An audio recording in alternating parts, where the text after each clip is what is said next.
เอารีวิวนะรีวิวการทำอาหารเด็กๆเลิกจากโรงเรียนมาก็เฮ็ดกินเองนักเรียนกินเองแล้ว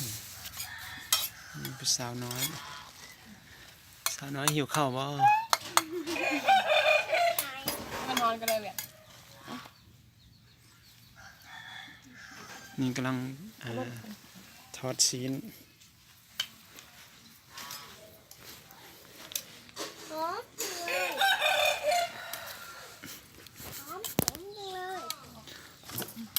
หอมจังเลยบ่เหมือนกันได้หอมยังไม่เห็นยังหอมเลยมานั่งดิมานั่ง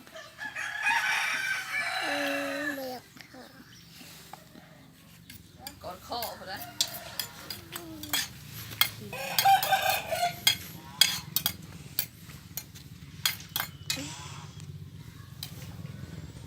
เอาลงรถท้องรถ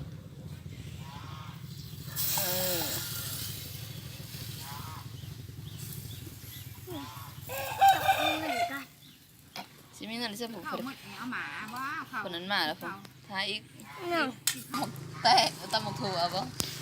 ตำทั่วนะตำเองมั้ยตำเองวะซื้อกูก็ว่าตำเองสิตำเองแล้วแซ่บแซ่บบ่ซิมบ่ชิมก่อนแซ่บดีโทรหาไผ่เลย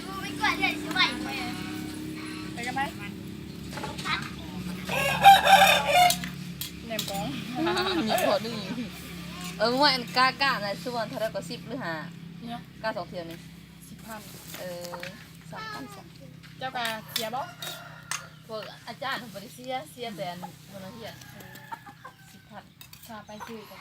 7,000พาไปซื้อ7,000ทำมากุ๊กเก็บ10กำไร3เรื่องมากุ๊กงาเราเป็นได้เงินถ้าห้องวัดไปเวียงแล้วกิโลไปหมดได้อ้าวแข็งบ่ถ้าเรา10เขาเก็บ10เขาก็10พูดเรื่องโบกเรื่องอะไรเขาลงมาแต่เมื่อแต่แควน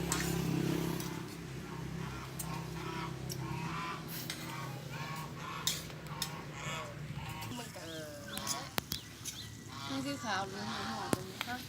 แล้วคือเป็นมี2อันหม้อ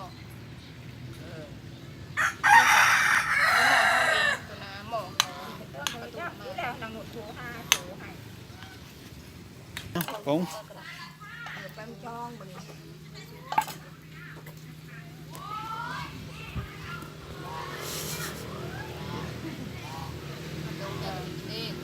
ซุปแหละปงซุปลายบุเซ่บ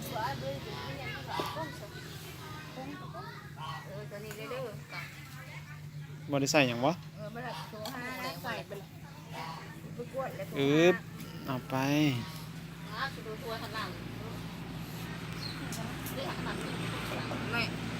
แม่ก็บ่มีเงินแม่ก็ดีได้ไม่ได้งูเด้ตกกระโปรงได้นั่งมา2อยู่อ่ะก็ได้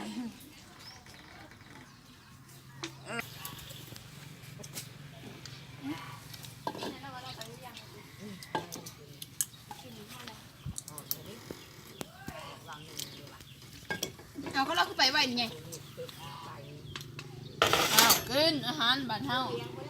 พ่อผัวกับมึงมาเด้อสวัสดีขึ้นมาเนี่ยถึงไหนเข่าวันนี้ติดวันนี้มีเข่าเข่าติดนั่นดิเข่าสุดที่มันได้เดียวนึงยากแหละชาวนักเรียนลาว